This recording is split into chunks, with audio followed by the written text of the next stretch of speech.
Hi, thanks for watching episode number 78 of the Doctor Podcast Show, and I'm your host, Dr. Robert Seichert. Really appreciate you tuning in, and please follow and subscribe. And you'll definitely like this episode, so click on like and repost it as well.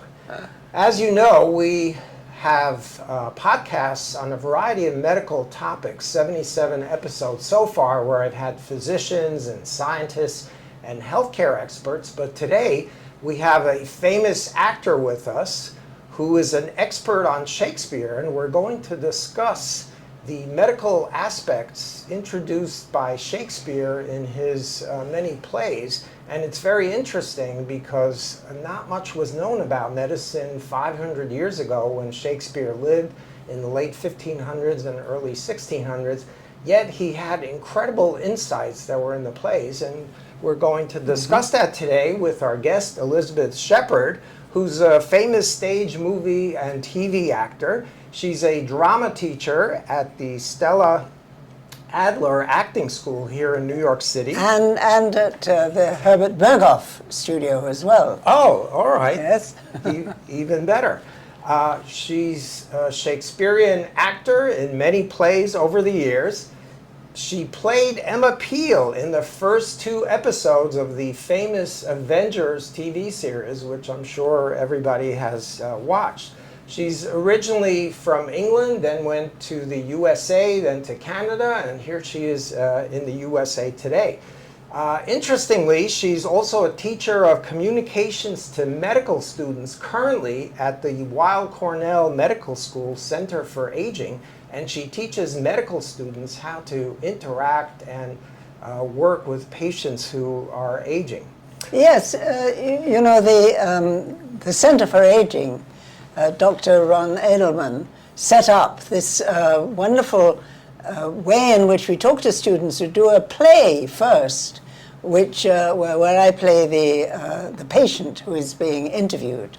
And so the doctor sends my daughter away so that he can talk to me personally. Okay. And having this personal connection with the patient means that then I admit all sorts of things to him that I probably would have kept from my daughter. And so then he is able to diagnose correctly that my heart problem is not something wrong with my heart, but that I'm grieving my husband. It is heartache. And so also, you know, in talking with the medical students, I realize that they and I, our noble professions, have a great deal in common. Right. What we have in common is the study of human nature. So their humanity makes them a good doctor. My humanity makes me a good actor, because we both then imagine what it feels like to be somebody else. Right.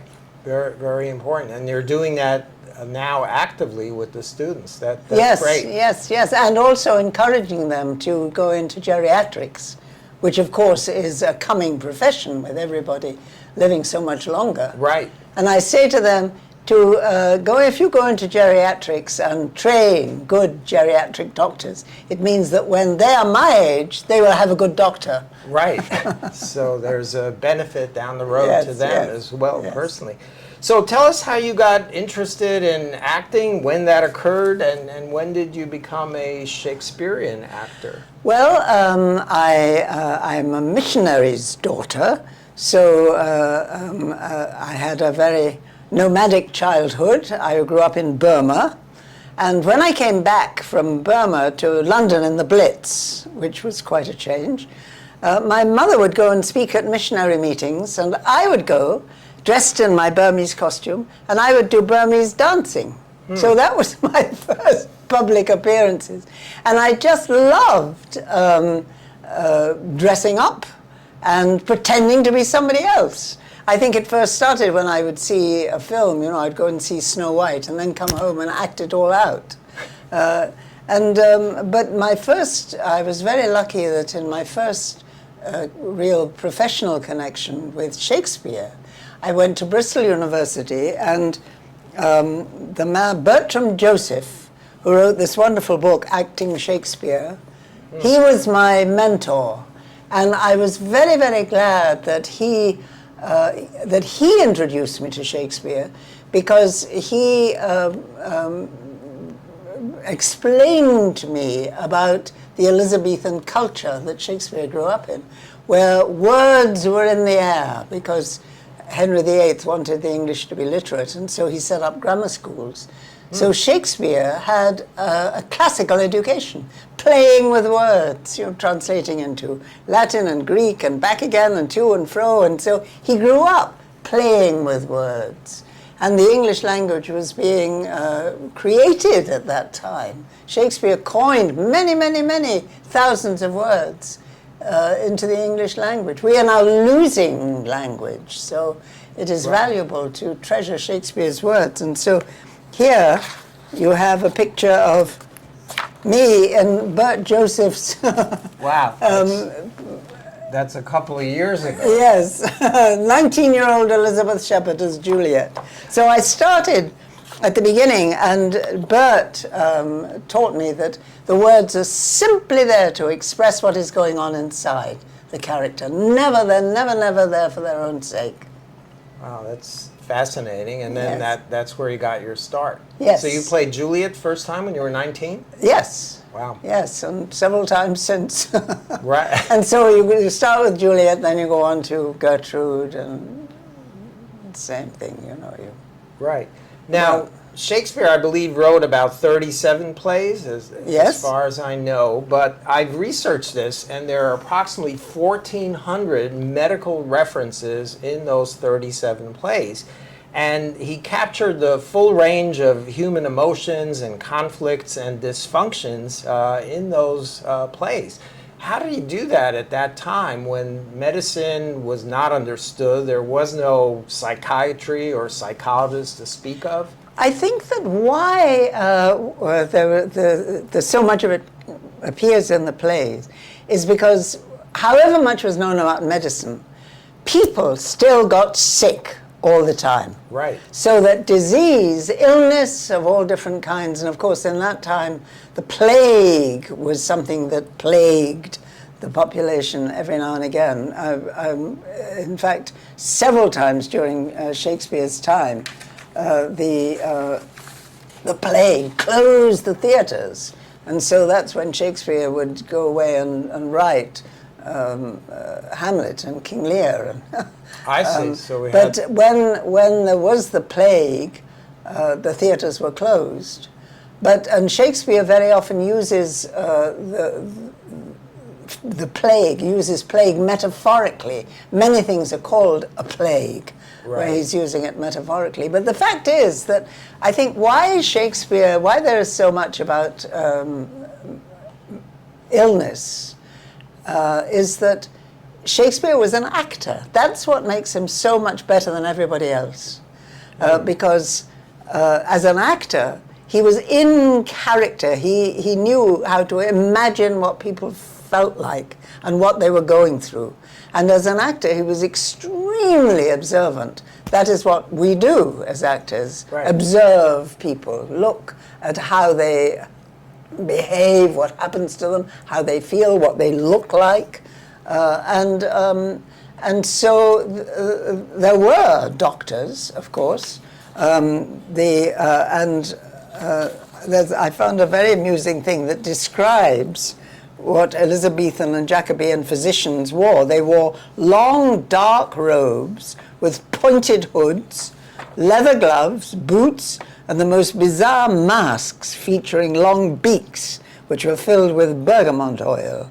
Amulets of dried blood and ground up toads were worn at the waists of the Elizabethan Jacobean physicians. It was their custom to douse themselves with vinegar and chew angelica before approaching a victim. These precautions would have protected the physician.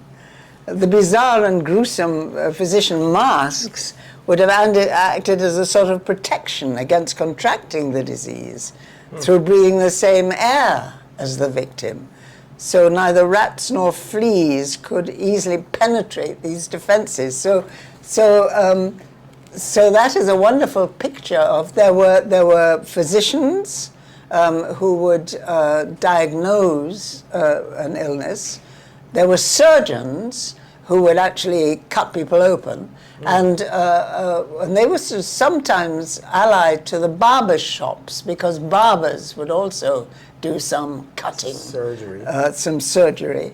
And then, of course, the apothecaries, the ones who dealt with the medications, were probably the ones who spent most time with the patients, dispensing the medications. And indeed, there were also people who were not really a doctor, but Friar Lawrence, for instance, in Romeo and Juliet. He was a herbalist. He was an expert on herbs and potions for many kinds of, and indeed the potion that he gives Juliet to keep her as if dead, but only asleep for a certain amount of time, those kind of medications he was expert in. And so there were people like him who were healers and like apothecaries, dispensing healing herbs. And so I think that it's interesting, a lot of and there were 8 physicians in Shakespeare's plays. 2 of them were French. Oh, really? Dr. Caius in The Merry Wives of Windsor, he's there really as comic relief, because he thinks that he's in love with Anne Ford and thinks he's going to have her, but in fact they marry him off to somebody else completely. So he is not taken seriously as a doctor, but Gérard de Narbon, who was a famous and a real famous doctor, in All's Well That Ends Well, Helena is his daughter, and he has died. The King of France is so sick that all his physicians have abandoned him, and she claims that the medicine, this very special medicine that Gérard de Narbon, her father, had given her, would cure the king. And she goes to the French court, and you know, the countess, who is sort of her mother, says, you know, do you really believe it will do that? She said, yes, I do believe. And so she goes to the French court and persuades the king to take the medicine. It does cure him, and then he gives her whatever she wants. And she says, he says, who would you like to marry? And so then she asks for Bertram, who is the gorgeous, very, very good-looking young man that she has grown up with, the Countess's son. And so she is married to him, and then he goes off to war because he doesn't want her, and so. But that is very, very interesting, that special doctor is her father, and so is very important in the plot. Right. And so Shakespeare obviously knew about him and used a real doctor. So he used some real characters. Oh yes, and it wasn't all fiction. No, and the other real character was Dr. Butts, who was Henry VIII's real doctor in real life, who was quite a personality, and so he comes in at the end of Henry VIII. He appears on stage. Of the other doctors, in King Lear, the doctor who treats him at the end is very. What is wonderful is that the doctors in King Lear and in Macbeth are extremely. Their bedside manner is extremely. They're good bedside manner. Oh, they had excellent bedside So manner. even though they didn't really know what they were doing. Well, what they patients did when King Lear, after he has been gone through all his madness on the heath, and is now Cordelia is there, and her people go and find him and bring him in, and the doctor treats him by inducing sleep. so that all that that madness in him is stilled, and So sleep is a healer. absolutely they had a healing instinct, I think, and they're extremely sympathetic to. He was extremely sympathetic. It's interesting now, 500 years later, we're learning the importance of sleep. And, Yes. And Shakespeare knew it 500 Oh my years ago. goodness, he did indeed. Maybe Shakespeare was a time traveler who came from the future and went back 500-600 years and really knew everything. Well, I think that he had the most amazing instinct, because he was so observant about how people behaved and what life, he looked at life all around him. But also he was extremely well-read and curious. He wanted to find out about things. So that the doctor, when Lear is Madam, he sleeps well, so please your majesty that we may wake the king. He hath slept long. Stand by, good madam, when we do wake him. I doubt not of his temperance. And please draw you near, louder the music. That was the other thing. He creates a beautiful atmosphere for Lear when he wakes up. And Cordelia asked the doctor to speak to him. No, madam, do you, it is fittest. He's scarce awake. Let him alone a while. And after the reconciliation between the two of them, the doctor says, be comforted, good madam. The great rage you see is killed in him. And yet it is danger to make him look o'er the time he has lost. Desire him go in, trouble him no more, till further settling. So he is extremely sympathetic, and very open-hearted. So it's an excellent bedside manner. That's a trait we're looking for now in doctors and things that you're teaching the medical students. Yes, right? that's right. Exactly. That's right. What about in Macbeth? Yes. Lady Macbeth observes that she's sleepwalking, Yes. and the doctor says she's troubled in mind.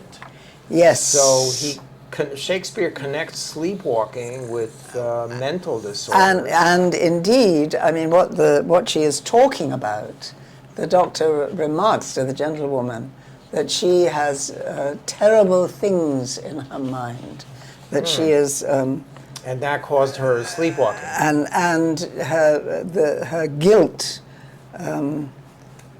and the doctor says, no, great perturbation in nature to receive at once the benefit of sleep and do the effects of watching. In this slumbery agitation, besides her walking and other actual performances, what at any time have you heard her say? That, sir, which I will not report after her. And say to me, 'tis most meet, neither to you or anybody having heard what I have said. Here she comes. And then at the end, indeed, and she says, oh, what a sigh is there. The heart is sorely charged. This disease is beyond my practice. Yet I have known those who have walked in their sleep who have died holily in their beds. But then later, Macbeth speaks to the doctor and says, how does your patient, doctor? Not so sick, my lord, as she is troubled with thick-coming fancies that keep her from her rest. Cure her of that. Canst thou not minister to a mind diseased, pluck from the memory a rooted sorrow, raise out the written troubles of the brain, and with some sweet oblivious antidote cleanse the stuffed bosom of that perilous stuff that weighs upon the heart? That's a great description of psychotherapy these days. Yes, yes. 600 years absolutely. ago, right? That's exactly what psychiatrists and the doctor psychologists says, therein the patient must minister to himself. Right. She's got to work it out for herself. So Right. I think that the human aspects of illness and recovery from it are intuited by Shakespeare naturally, Right. because it's the human aspects John Hall was a practicing doctor who married his elder daughter. And so I think that this was all confirmed by Hall, although I think Shakespeare came to these conclusions.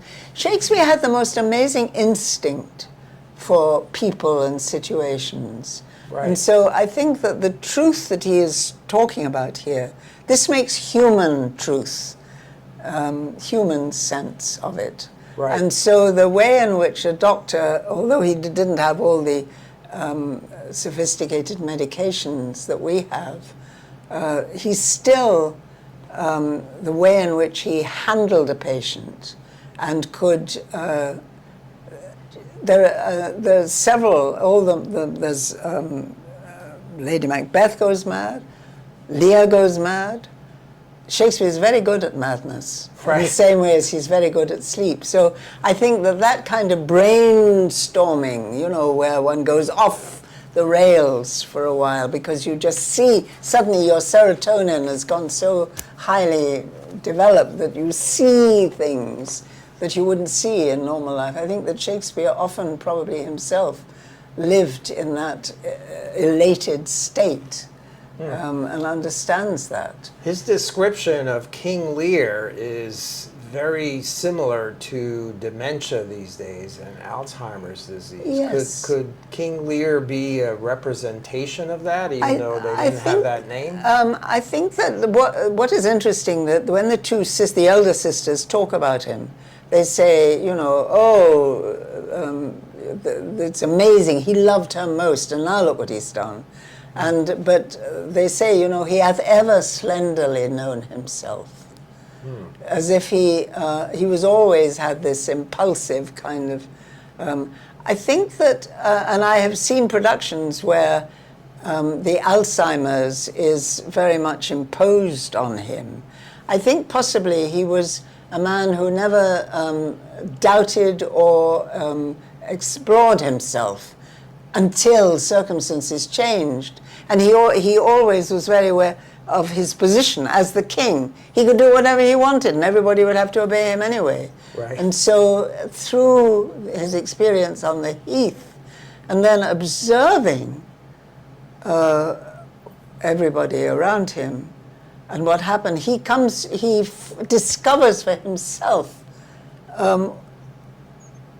humanity, to actually see other people for who they are, in order then he sees himself for who he is. Right.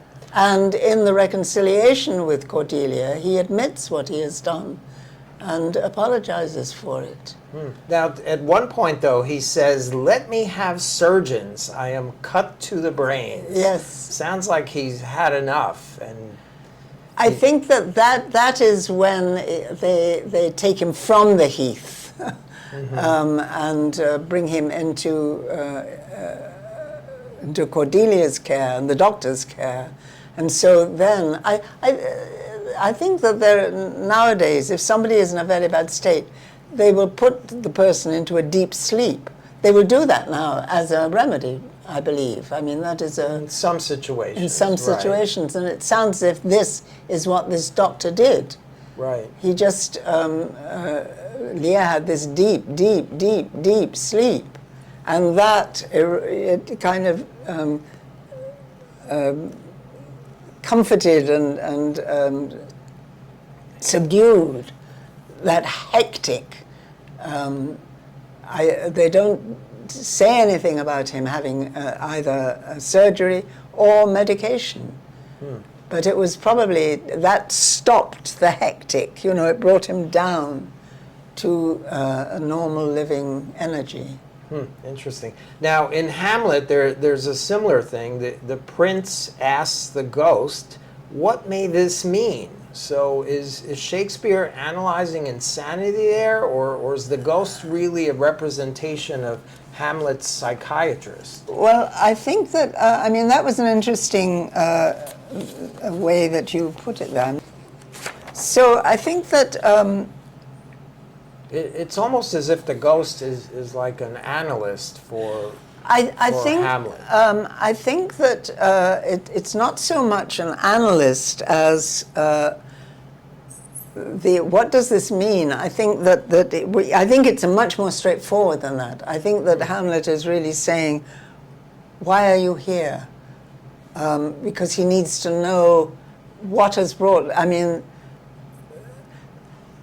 the fact is that why the death of King Hamlet was so wicked was that he was killed in his sleep. And so being in his sleep, he was not in a state of grace. So this very, very good man who should have gone straight to heaven would have to go to purgatory. And that's the other problem with killing Duncan, killing him in his sleep. And so I think that the king now in purgatory feels that he has to come back to tell Hamlet the truth of his murder. So I think that it's more straightforward. I think in storytelling it's more straightforward that the ghost needs to contact Hamlet, and Hamlet is extremely open to listen and believe everything his father says, because the ghost does look exactly like his father. But then, after the ghost has left, and Hamlet gathers all the Horatio and the Marcellus and the other to tell them what has happened, said, "You must swear on my sword that you will never speak of this." And the ghost, in order to help Hamlet, says, "Swear." And Hamlet then says, "Are you there?" And then moves them over and says, again, "You must swear that you will never say what has happened." And the ghost again, down below, "Swear." And Hamlet then addresses him and said, "Art thou there, old mole?" Which is the name for the devil. I see. And then Hamlet changes because now doubt has come into his mind, and he then says, "You must swear that you will never speak, and even if I put on some antic state, you will never remark on this," because he realizes, "Oh Lord, I may have to play for time," because the Elizabethans believed that the ghost might be the real ghost of the real king, or it could be the devil in the shape in order to cause mischief. So that is why Hamlet's dilemma then, his scruple, he cannot kill Claudius straight away until he is sure that it's the real ghost and not the devil. Right. And finally, it's the play. The play is the thing in which I'll catch the conscience of the king. Because if it was the devil, then, and Claudius hadn't done it, then Hamlet would kill him and go to hell, because it would be murder. Right. But if it was the real one, then he would kill him, but it would be just revenge, so a vengeance. So everything would be fine. So that, I think, is the story of Hamlet and the ghost. I think it is more straightforward. But certainly the ghost then keeps in touch, and when you say he's a kind of counselor to Hamlet, because when Hamlet is going too far with Gertrude, and the ghost fears that Hamlet may be hurting her in some way, going too far, the ghost comes back then into the bedroom and says, "No, that's enough, that's enough." Wow, fascinating. Let's go to Macbeth again. In Macbeth, after the queen is mentally disturbed by her devious plans, one of the doctors says, "The disease is beyond my practice." What does that really mean? I think that it means that I think that it's just he knows that he, because it's all in her mind. What he says later, that the patient must deal with it herself. This isn't something that I can cure. This is something that is so deeply ingrained in her that only she can deal with it. There's nothing he can do to... Or maybe Shakespeare's realizing that you need specialists and subspecialists like we have today. Yes, yes. I think that it's the state that she is in, the depth of her guilt. I don't think he hadn't gone as far as thinking that we can deal with that. It's because it is too much in the mind, and there's nothing bodily we can do to help that. It's beyond their scope at that it's time. It's beyond their scope at that time. And yes, even now they're close.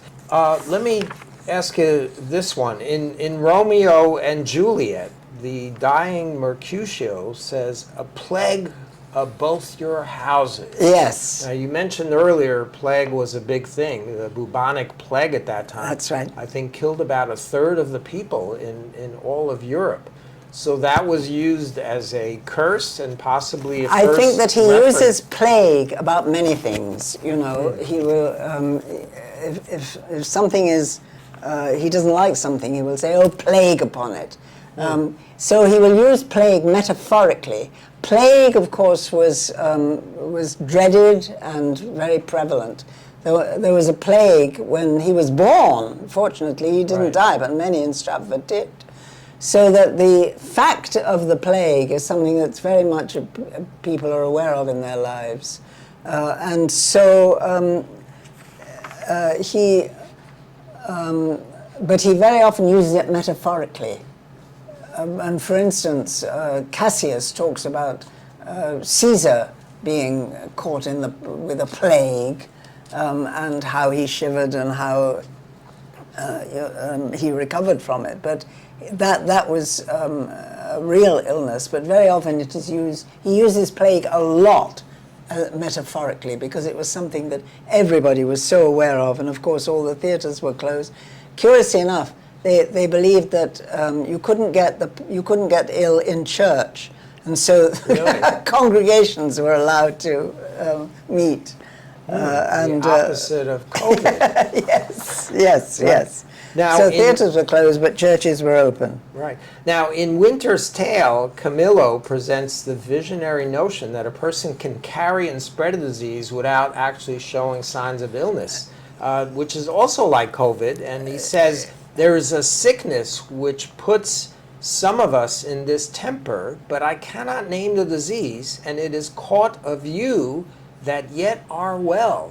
Yes. That is, again, very often, I think with all these that we've been talking about, he's using it metaphorically. It's not, because he's explaining to Polixenes that Leontes has caught this jealousy from supposedly Polixenes' infidelity.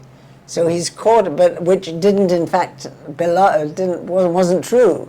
And so he's caught the disease from somebody who didn't really have it. So I think all of these, and that's why I wish I'd written down, none of these I think actually do refer to illness, but it's using the idea of that somebody can give somebody a disease even though they don't have it. But it's used metaphorically, and in the same way, if we look at some of the others... But yet in the future now, that is the truth. Yes. You can carry certain viruses. Yes, and indeed, that is true. That is true. So that's why I'm thinking Shakespeare was a time traveler, because he knew what was going to happen. Well, I think that he certainly... He certainly was a man of such enormous imagination. He was absolutely extraordinary in that, he was an actor who felt the character. He identified with the character. He was a brilliant writer. The playwright then was able to tell the story, and the poet then put the words into music.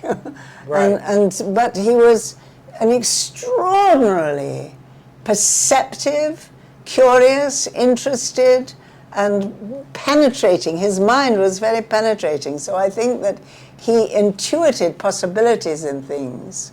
But all of these that could be referring to actual illness or a cure, he is using all of these things as a metaphor. Right. And so the idea of illness and the curing of it, that kind of metaphor is something that he is very aware of. And obviously, because everybody was prone to illness, particularly the plague, but also venereal disease and the pox and measles. Right, he has numerous references to leprosy, the pox and measles. Oh, yes. And lots of skin disorders as well. Yes, and I think that being so aware of because of, again, his observation, what happens to people's faces when they are, when they are afflicted with these kind of illnesses, the horrible things that will happen to somebody's face. So it's almost like he's a psychiatrist and a dermatologist. Yes. Simultaneously. Yes. It's pretty interesting. He was also a nutritionist because in Richard III, he says, "Oh, he," referring to the king, "hath kept an evil diet long and overmuch consumed his royal person." Yes. So that was, Edward IV. Was very sick. He was not because he was terribly indulgent. He was indulgent sexually, and he fell for for the Lady Winter and married her. He was supposed to marry the Princess of France or somewhere, but he just married this woman that he fancied, and he overate, and so this same thing. Right, and now we're realizing that even more. Now, there's also reference to vaccines. I think he understood vaccinations because in Henry IV again, Part 2, he says, "In poison there is physic, and these news, having been well, that would have made me sick, being sick, have in some measure made me well." Yes, there again, I think that, let me see that. So he's kind of an immunologist as well. So now he's a psychiatrist, dermatologist, and an immunologist. He's understanding vaccines hundreds of years before anybody realized what vaccination was. Again, I think that the medical inference that you have made is absolutely true, but Shakespeare in all these examples is actually using it metaphorically. Right. But it does mean that he intuits the implication, the medical implication of it. Right. Now, another one, this in Measure for Measure, you mentioned about syphilis and venereal disease. Oh, yes. He says, upon seeing a brothel madam approaching, he says, this is Lucio, he says, "I have purchased many diseases under her roof." Yes. So he understood, Shakespeare at that time, how some of these diseases were transmitted. Absolutely. So he's also an infectious disease specialist. Yes, very good. Again, I see more and more evidence of time travel here. Well, I played Mistress Overdone, who runs the brothel. And Lucio would obviously come there, so obviously he got the pox from my ladies. So syphilis was very rampant. Right. And there's an uptick of it now, by the way, as well. Yes. So 500-600 years later, it's still a problem. The same with alcoholism. In Henry IV, he says, "If I had 1,000 sons, the first humane principle I would teach them should be to forswear thin potations and to addict themselves to sack." Sack was type of alcohol. So Shakespeare recognized at that time that people get addicted to alcohol, and it Absolutely, causes and that's big problems. John Falstaff, the great drinker, you know, with his big belly to go with it. Yes, he doesn't want all those other wines and things. Just a nice cup of sack, you know, which is more like beer. Yeah, so Yeah. Shakespeare is very interesting. He portrays in many of his plays doctors as compassionate caregivers. Is there a lesson in that we learn from that? I think that those two doctors that we've talked about were the fact that I think Shakespeare appreciated, he must have known good doctors in order, I mean, I don't know anything about who, I looked up who is his doctor. Right. Presumably John Hall, the doctor whom his daughter married, was again a very human being. And the fact that these two doctors that Shakespeare gives most character to, the two we've talked about in Macbeth and King Lear, the fact that they were so compassionate means that he admired and knew about good doctoring. Now, is his storytelling manner a good guide as to how doctors can now communicate with patients, and that is something that you're doing now, helping young doctors learn how to communicate well? Yes, I think particularly with older patients, I mean, in our particular situation. But I think that the trouble now, I think, is that the biggest money is in specializing. And so many doctors now are more interested in being specialists in a particular category with particular treatments, and they will probably make the most money that way. And being a family doctor, where you have a personal relationship with your patients and their family situation, that is being the best kind of human doctor. But that will not be the most lucrative. But there's a conflict there. Yes, and I hope that I was encouraging my doctors that I talk to be that kind of humanistic doctor, where they will take their patients very personally, become, offer their open friendship to a patient, and so that the patient then will trust them and will feel comfortable confiding in them. Right. So that it's not just a professional relationship, it's more of a personal relationship. Right, very and important. It seems as if these are the doctors, these two doctors, I don't see evidence of him talking about bad doctors, although I think that the one of them that we had mentioned, I don't know, the one who is who really is more Cornelius in Cymbeline. He is the one who is giving the drugs to the Queen. The Queen is asking for some drugs that are going to do harm, and he won't give her those. And I think one of those quotes, that was what that was about. That he would make sure that he would tell her that they're going to do harm, but they're not actually, because he can see that she is asking for the drugs for a bad purpose, and he won't go along with that. Right, so above all, do no harm. Above all, do no harm, indeed. Right. Indeed. Going yes. back to Hippocrates, supposedly. Yes, absolutely. Came up with So I think that although Shakespeare wouldn't know the terms, his instinct right. is absolutely accurate and perceptive. Right. About the right way to handle. How many Shakespeare plays did you act in during your career? Oh, goodness, a lot. Wow. Right. Starting with Helena that we mentioned in All's Well, I liked her very much. I've done Ophelia and Gertrude, I've done Juliet, but I haven't done the nurse. I still have the nurse to do.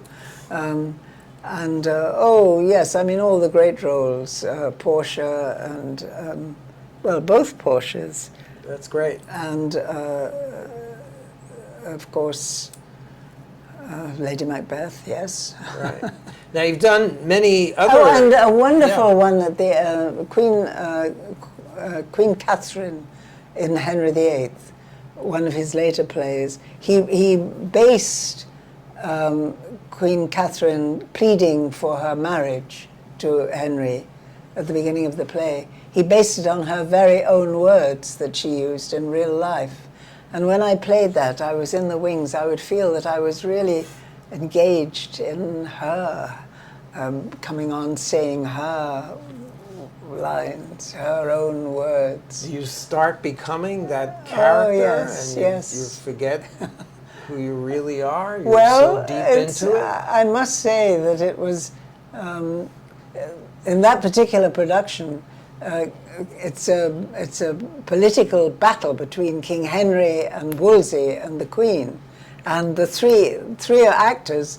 The king, an egotistical Welshman, was played by an egotistical Welshman, and Wolsey was played by the leading actor of the company, who would not do anything until he saw what everybody else was doing, so that he could top it.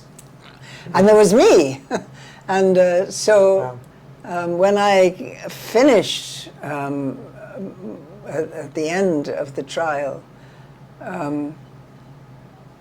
I had my last words to Wolsey, and I was making my exit, and Henry started talking, and I said, "You will wait until I have left."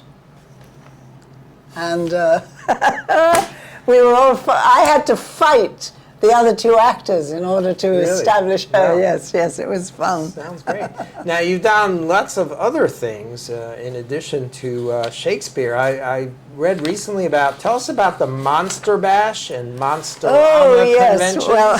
and the Tomb of Ligeia movie that you did based on Edgar Allan Poe's book. Yes. What's with the monsters? Well, the monsters, actually, although I go to these horror film conventions, my films are not really, certainly the Edgar Allan Poe one. It was the last of the series that Vincent did with Roger Corman of the Poe series. Price? Vincent Price. Oh, he was very underestimated for the wonderful classical actor that he is. Really? Oh, yes. I mean, he's known mostly for his horror movie roles. Yes, and the later ones where he was kind of sending it up, making it a bit comic. But in those Gothic films, it was more. It was tales of mystery and imagination, the Poe stories. So it's Gothic rather than horror. It was a Roger Corman epic, 5 weeks, not 5 days, 5 whole weeks in England, with a whole week on location, beautiful locations, the ruined abbey where we filmed, and the English countryside, and the English country house and everything. Roger Corman, I have great admiration for what he contributed to American cinema. They say that he was the king of the bees. As far as I was concerned, Roger Corman's the king of the whole alphabet. Really? For what he contributed to American cinema. And Vincent Price, nobody ever had a bad word to say about him. Really? He was a very accomplished man, with all his art and cooking, and a wonderful raconteur, and a delightful, just a wonderful actor to work with. A great experience to be with him. Wow. It's interesting because in his movies he played a villain often. Yes. He was a very good villain. He's a very good villain. You're saying in real life he was just the opposite. Just the opposite. But he had such a commanding presence, of course, that he could play a villain. but he was a delightful and just a very good person. And he, both and Roger Corman, they were very classy gentlemen, splendid. So the other one, it was a matter of fact, it was a film with Damien Omen too, William Holden. I was supposed, this is an inside story from my profession. Oh, good. Whereby I was cast in a film called The Americanization of Emily. And it was me and William Holden, to be directed by William Wyler. And and at the time I found I was pregnant. Mm-hmm. So my agent and I, Peter Reed and I, went to see the producer. And I said, I have to let you know that I've just become pregnant, so can we rearrange the schedule so that, you know, to accommodate my pregnancy at the beginning there. And so he said, oh, Marty Ransoff, the producer said, no, don't worry. You have the abortion, we'll just start a bit later. So I said, well, I'm intending to have the baby. He said, do you mean to say you'd rather have a baby than star in a film with William Holden? So, I mean, Seriously? not that I have anything against having an abortion necessarily, but in this case, you know, these immortal words, would rather have a baby than star in a film with William Holden? So, anyway, wow. when I had to do... You must have been shocked by that, no? Yes, I was, yes. I mean, it was just, it was so crass, but it was said so casually, as if I wouldn't, you know, it was absolutely the only point of view. So, years later, when I did The Omen, I did star in a film with William Holden. So when I told him that story, he said, well, good for you. So we had dinner together and talked about our children. Great. That's a fantastic story.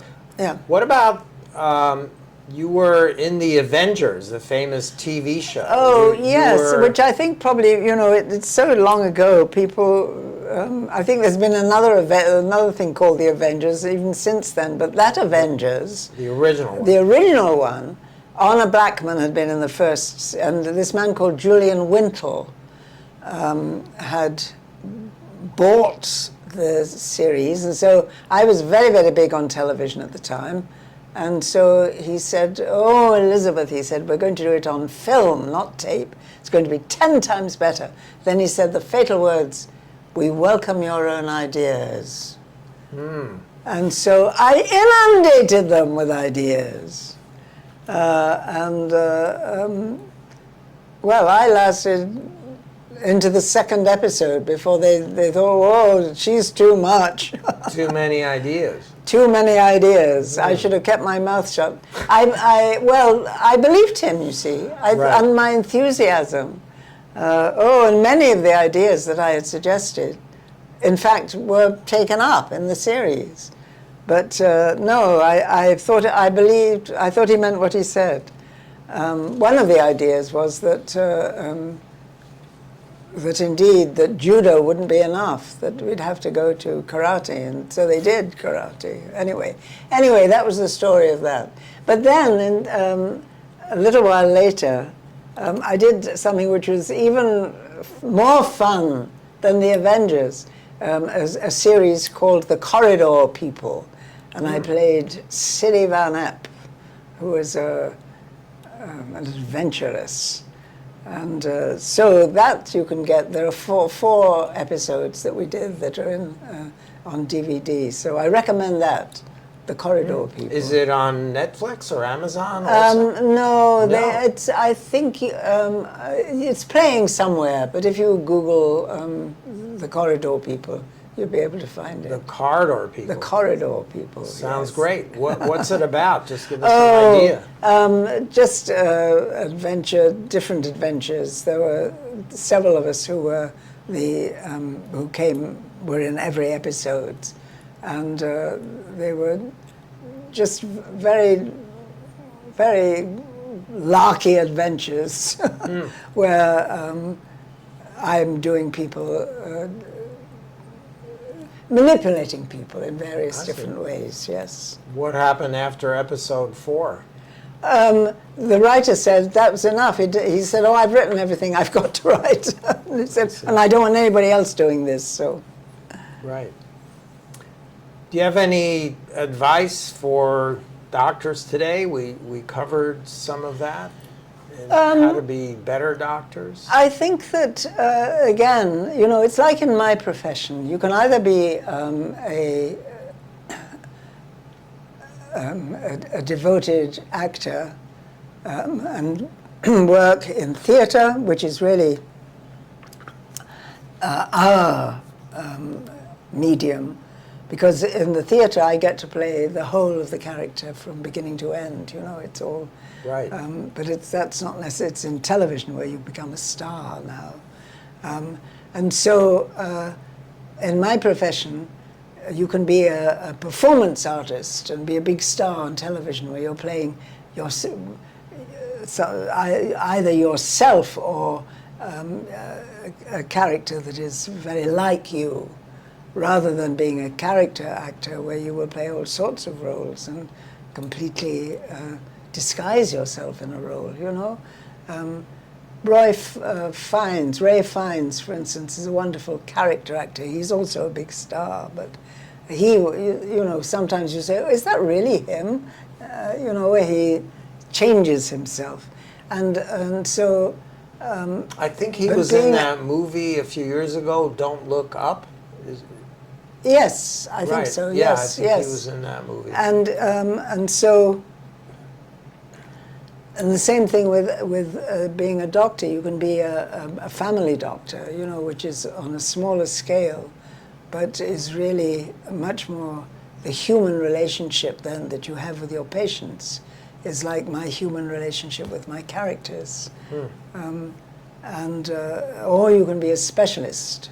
I mentioned this earlier, but I think that putting your heart into the work is what I would recommend in a doctor. It means that your heart will get broken when your patients that you've got close to will die. You can't save them. Right. But the kind of doctor you will be, where a patient feels that they can confide in you, admit things to you that perhaps they wouldn't admit to anybody else. That is the kind of doctor that is most valuable to a patient. So that you're not just getting advice, and especially since a doctor will be in relationship with the patient at their most vulnerable times of illness and dying. That personal relationship, if you can help your patient endure illness and when they are at their most vulnerable, then that is being more than just curing an illness. Right. What sort of feedback are you getting from the medical students that you're working with? Feedback at the time, I haven't been able to follow it up with them afterwards. But I think that the people they're certainly the people who are working with them, teaching them, later will follow up with what we implant at the beginning.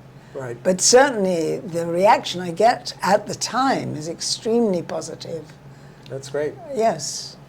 As if this is something that it is valuable for them to hear. And I feel as if at least some of them are really, really, really taking it to heart. the ones who, are just in it for the money anyway. They don't appreciate it. No. Right. It's scary times, though, because medicine is shifting towards AI, artificial intelligence, goodness. where I think doctors may be replaced to a great degree by computers. Now, maybe they can program the computers to be nice doctors who take time with their patients and help and so on, but I don't know, it doesn't look too promising for the near future as far as doctors having compassion and a relationship with their patients. I am so sorry to hear that. I mean, I sort of knew it was happening, but I've never heard it stated quite so positively and truthfully. That is alarming in every kind of way. I mean, for doctors and for, AI coming into everything. Right. And then, who knows more and more whose words they are basing it on. Right. Whoever programs the computer. And it can be manipulated by the worst kind of people. Right, absolutely. I think that's very frightening. It is. AI is very scary, but it's coming like a stampede and doesn't seem to have any brakes on it. So we'll see what happens. One thing I wanted to discuss with you is you're one of the first victims of identity theft, I've read. Is that correct? Yes, it is correct. I had when I lived in Toronto, that was the first time that I bought a house. I had property of my very own. Up till then, I'd always been in rented, because I moved around all over the place.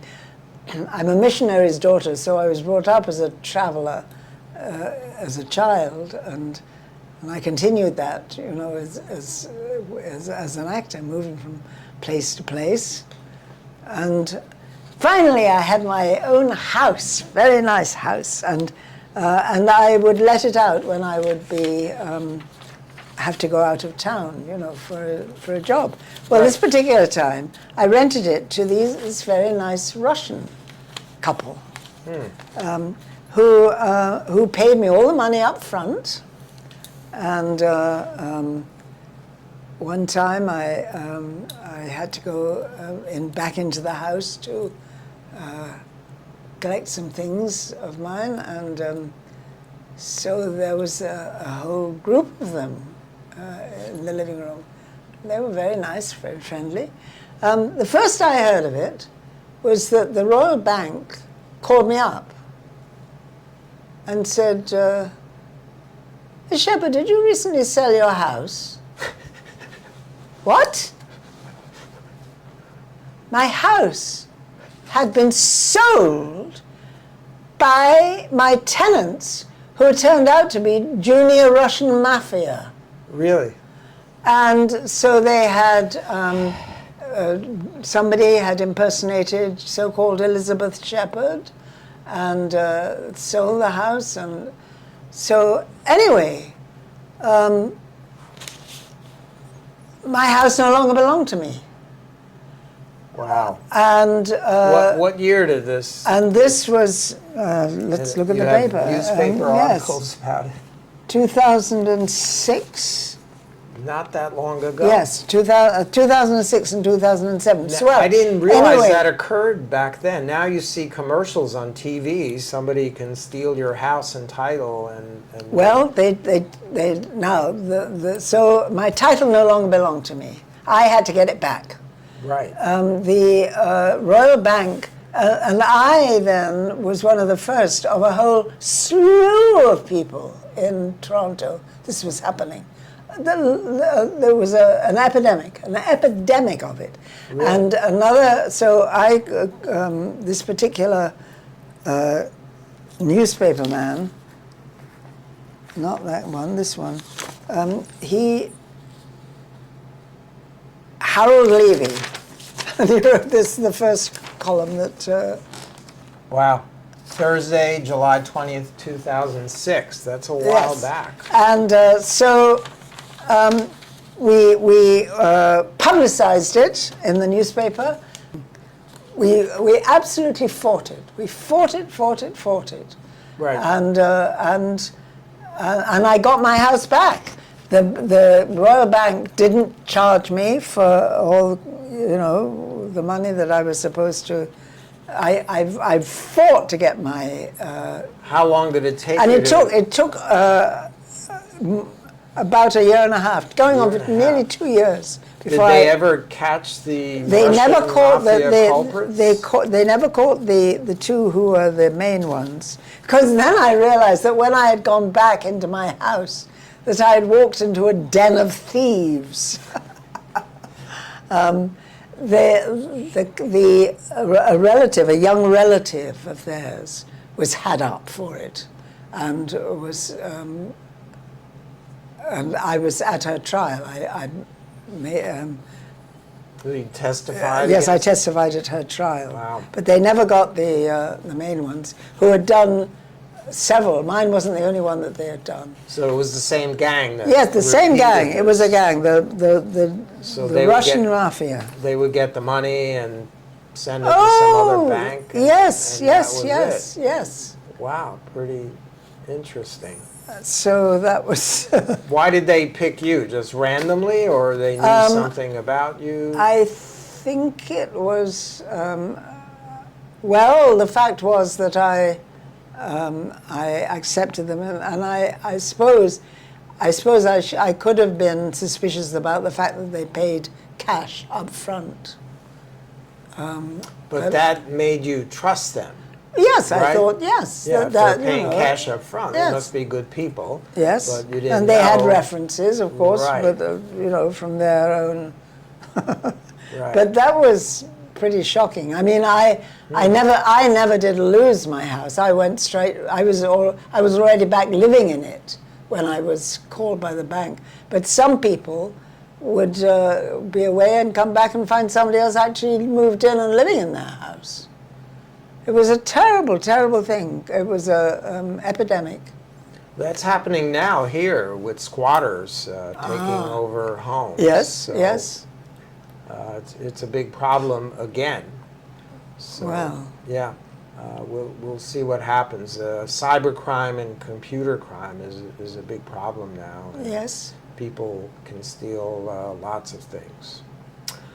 But I want to thank you for taking the time to join us today on the Doctor Podcast Show. I've enjoyed it very much, and I've got lots of material here that I will leave with you, all about Shakespeare and doctors. And I must say that you, having brought this up, of the fact that Shakespeare intuited so much about healing, and he was quite a doctor himself, the way he understood people. So it's another way of exploring him and seeing what an extraordinary man he was. Yeah, I often wonder if it would be nice if we could transport Shakespeare back to today and have him see what's going on. Yes. Look at his plays again and see how famous he is. Same with Mozart. I always wonder what kind of music would Mozart like today. I think that Shakespeare, yes, I think that the music that Mozart composed and the plays that Shakespeare wrote, we do not have either music written nor plays written as well now. We are losing literacy in words and in music too, I think. Right. And now that we've become so mechanized and becoming more and more and more mechanized, and now, with artificial intelligence, our brains are being taken away. Right. I think that they would be appalled, Mozart and Shakespeare, if they came and saw what we've made of it. Right. Maybe they're better off I think they're better off, staying yes. where they are. All right. Well, But I think that in listening to Mozart and reading Shakespeare, seeing what it's like to, the Elizabethans believed they didn't cut themselves in half like we do. They believed that it is the heart that thinks and the mind that feels. And so this connecting of the mind and the heart, which is kind of Buddhist really, the thinking heart is able to put feelings into words, and then the feeling mind is able to have these passionate ideas. And somehow it means that the way Shakespeare looks at life and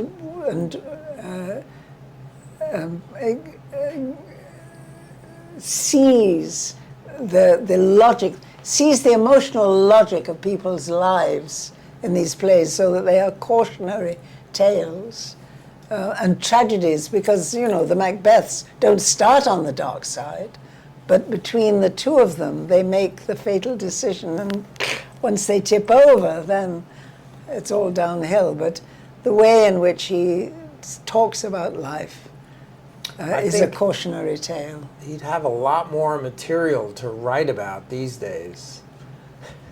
That would be pretty fascinating. Yes, it would. Well, if he would write, he of course, he's got the word. Nowadays, we're losing the words. Do we know where Shakespeare is buried? Yes, he's buried in Stratford in the church, and it says, he's written above it, "For God's sake, don't go down there and fish me out."